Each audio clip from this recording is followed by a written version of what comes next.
¿Qué es esa idea, o repito, esa idealización de creer que podemos no depender de nada y de nadie? Es más, yo anticipo, digo, me parece que detrás de esa idealización de la independencia se nos vende, ¿no?, un tipo de independencia ideal que está asociada a ciertas categorías de las que no somos independientes. Porque creer que la independencia es poder, de nuevo, entrar a un supermercado a comprar lo que uno quiere, es aceptar entonces esa estructura previa como una estructura incuestionable. Si hubiera una independencia, significa que podríamos realmente entrar y salir de todo dispositivo como quisiéramos. Pero los dispositivos nos estructuran, a veces desde cierto lugar consciente y a veces no. Me parece que una interesante manera de ser independiente es empezar a pelearse contra la idealización de la independencia. Y es entender qué estructuras nos condicionan, qué estructuras nos estructuran y cómo podemos en todo caso empezar a pelearnos contra esas estructuraciones, un poco como el liberado de la caverna, que a lo sumo cuando sale de una caverna puede entrar a otra. Porque si no terminamos algo así como... ¿Vieron el personaje de Matrix? ¿Quién vio Matrix? Levante la mano. Bien. Los mismos que leyeron la alegoría de la caverna. Estamos... Porque es lo mismo, es el mismo planteo. Matrix 1, ¿sí?, la dejo de lado. A mí me interesa Matrix 2. La 1 es Disney. La 2 es Foucault. Vamos con la 2. ¿Qué pasa en Matrix 2? El héroe, Neo, llega finalmente a la fuente de la Matrix y se encuentra con su diseñador, el arquitecto, que es como el malo, el súper malo. ¿Cómo lo espera? En un sillón, así. Y cuando llega el héroe a liberar al mundo y se encuentra con el, digamos, el victimario número 1, al quien hay que destruir, lo encuentra así tranquilo, y el arquitecto de toda la Matrix lo mira y le dice: ¿cómo andás? ¿Otra vez por acá? Yo en ese momento, me acuerdo la primera vez que la vi, hice: ¡ah! ¿Cómo otra vez por acá? Si es la primera vez que llega. Pasó por Matrix 1, Matrix 2, llegó. ¿Otra vez por acá? Y Neo le dice: ¿cómo otra vez? Vine a matarte. No, querido, le dice, es la 6ª vez que venís. No, no te creo. Y hace... Y empiezan a aparecer unos televisores así, todos miles en el fondo, y le dice: mira, acá están las 6 historias. Y le dice la frase, la peor frase que en ese momento uno no quiere escuchar, pero escucha. Y dice: vos sos una creación nuestra. Eso es terrible. Sos una creación nuestra porque necesitamos que haya alguien a quien combatir. Y eso me remite directamente a Foucault y a un texto de historia de la sexualidad, de la voluntad del saber, donde Foucault dice una frase letal. Dice: donde hay poder, hay resistencia. Y muchos la hemos leído en una primera lectura, después de ver Matrix, uno dice: ¿no será que el poder necesita de una resistencia para ejercerse sobre ella del mejor modo posible? ¿Y no será que muchos terminamos siendo la resistencia que el poder necesita que seamos? Eso no es ser una resistencia, es todo lo contrario. Es ser funcionales al poder. De hecho, Neo, vuelvan a ver Matrix 2, en ese momento tiene un dilema porque el arquitecto le dice: las 5 veces que llegaste hasta ahora te di una opción. Volver a salvar al mundo y empezar de nuevo toda la historia, o ir a salvar a tu novia que se está muriendo. Y vos las 5 veces anteriores elegiste lo mismo, por eso estás de vuelta acá. ¿Qué eligió Neo? Ir a salvar al mundo. Véanla de nuevo. Esta vez elige salvar a su novia. Y así salva al mundo. Da una vuelta muy interesante la película. Foucault dice, nos creemos sujetos libres y autónomos, pero por favor, vayamos al verbo. El sujeto está sujeto. Se cree libre, se cree sujeto, pero está sujeto, está sujetado. ¿Por qué? Por fuerzas que lo condicionan. No podemos, digamos, soterrar esas fuerzas, invisibilizarlas. Hay que ponerlas en evidencia. Y entonces saca a luz cuáles son esas fuerzas que nos estructuran. Ustedes tiraron un montón de cadenas en la entrada anterior, en la alegoría de la caverna. Van un poco por ahí. De hecho, hay un filósofo francés que se llama Paul Ricoeur, que habla de la escuela de la sospecha, para hablar de esos pensadores que ponen en evidencia cuáles son las fuerzas que sujetan al sujeto.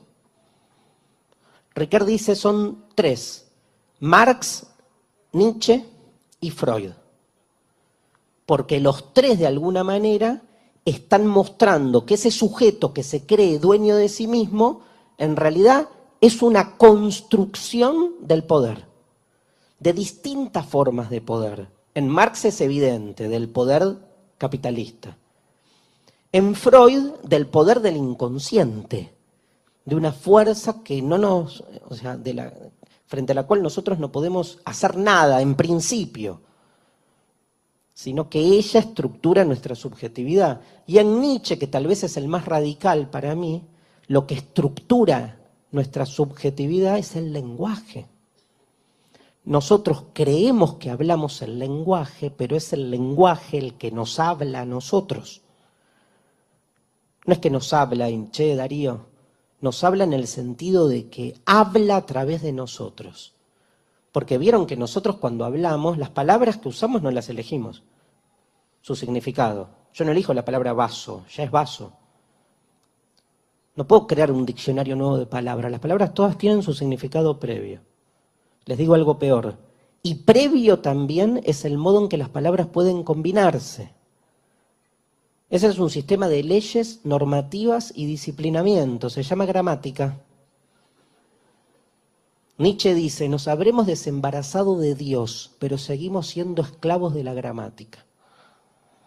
Es peor todavía, porque la gramática es un conjunto de leyes que estructura nuestra manera de hablar y por lo tanto de pensar.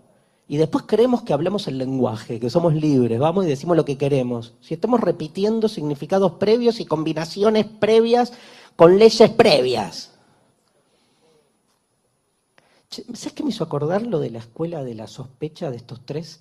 Había un pensador argentino que sí, cómo no, había tirado algo así un una pensador vez. argentino llamado Emilio Eduardo Macera, almirante, que cuando le dan un honoris causa a una universidad privada, él dice que... Perdón. Voy a hacer la gran Fantino. ¿Vos me estás diciendo que una universidad privada le dio un premio honoris causa a Emilio Macera? ¿Cómo no? 1977. Y él dice en ese discurso que la desgracia y la decadencia de Occidente comienza con tres pensadores.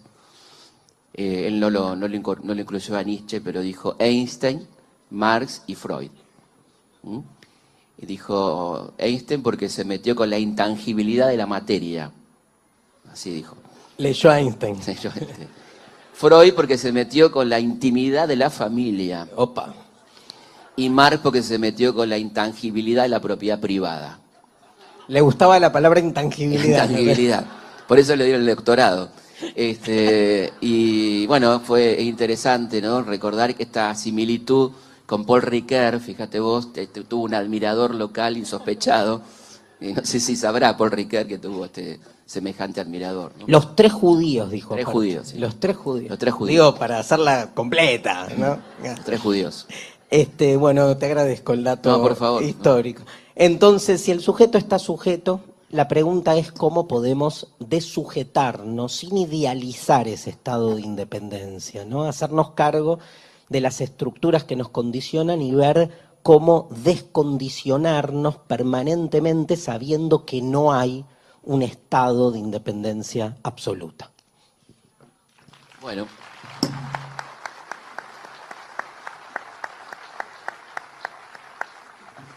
Quisiera hablar un poquito de por qué tardamos 6 años en independizarnos, esos años que van del 10 al 16, esa demora, que tiene que ver esencialmente porque, como dije antes, la revolución va a ir perdiendo fuerza, este sector morenista va a tomar el poder, el sector más conservador, se va concentrando ese poder, de una junta grande pasa a un triunvirato, de un triunvirato a un poder unipersonal.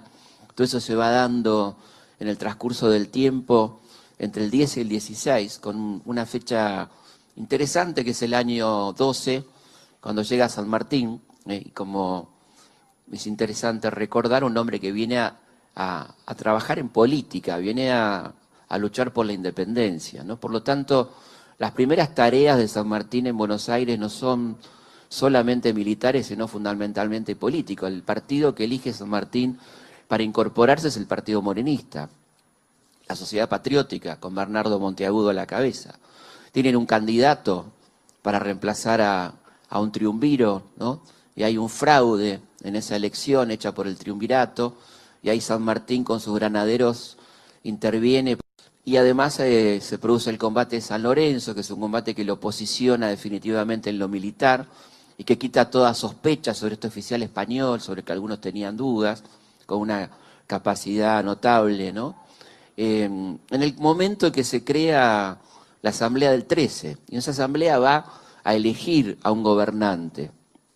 Y entonces aparece la primera disensión dentro de la logia Lautaro entre Carlos de Alvear y José de San Martín, ¿no? La idea de que San Martín hay que correrlo de la capital porque es evidentemente un peligro, pues una persona con un fuerte ascendente político, y lo mandan al Ejército del Norte a reemplazar a Belgrano, y ahí lo dice Alvear en una carta, como entendimos que el coronel San Martín era partidario de la no centralización del poder, de la no concentración del poder, decidimos enviarlo al Ejército del Norte, ¿no? Ahí lo van corriendo a San Martín, y aparece con mucha fuerza esta figura de Alvear como predominante en esa Asamblea del 13, que es constituyente, pero que no redacta ninguna constitución, ni proclama la independencia, porque Carlos de Alvear está claramente jugado a favor de los intereses británicos, que en ese momento son aliados de España, y que no quieren avanzar hacia la independencia para no perjudicar a su aliada,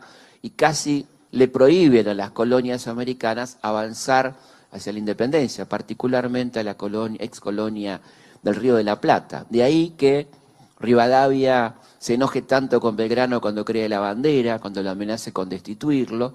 De ahí que aparezca esta concentración del poder, este unitarismo incipiente a partir de 1813. De ahí que San Martín, gobernando aquí en Mendoza, tenga tanta contra por parte de Alvear, que va a terminar siendo el director supremo en 1815, en un contexto donde lo más importante pasa por saber qué está ocurriendo en Europa con Napoleón, si Napoleón cae, si Napoleón no cae. Eso es lo que marca de alguna manera el rumbo.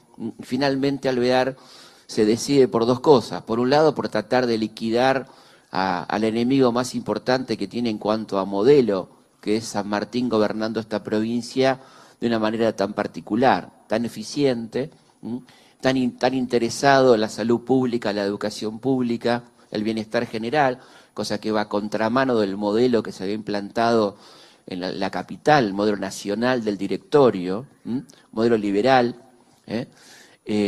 Hay un intento de derrocamiento que fracasa, un intento de asesinato de San Martín por parte de Alvear. Y finalmente la primera traición, 1815, cuando Alvear se entera que cae Napoleón, envía a Río de Janeiro a un diplomático, Manuel José García, con una carta diciendo que estas provincias querían pertenecer al imperio de la Gran Bretaña, que queríamos empezar a pertenecer a un protectorado británico, una cosa increíble, que cuando llega la noticia provoca la sublevación de San Martín en Mendoza, la sublevación del Ejército del Norte, y Alvear cae y huye hacia Río de Janeiro con los secretos militares más importantes de nuestros ejércitos. Y se lo entrega al embajador español. Esa es la doble traición de Alvear. Por eso resulta bastante curioso de entender cómo en Mendoza el departamento Rivadavia esté rodeado por el departamento San Martín y el departamento Alvear. Es una curiosidad, ¿no? De dos personas que han sido acérrimos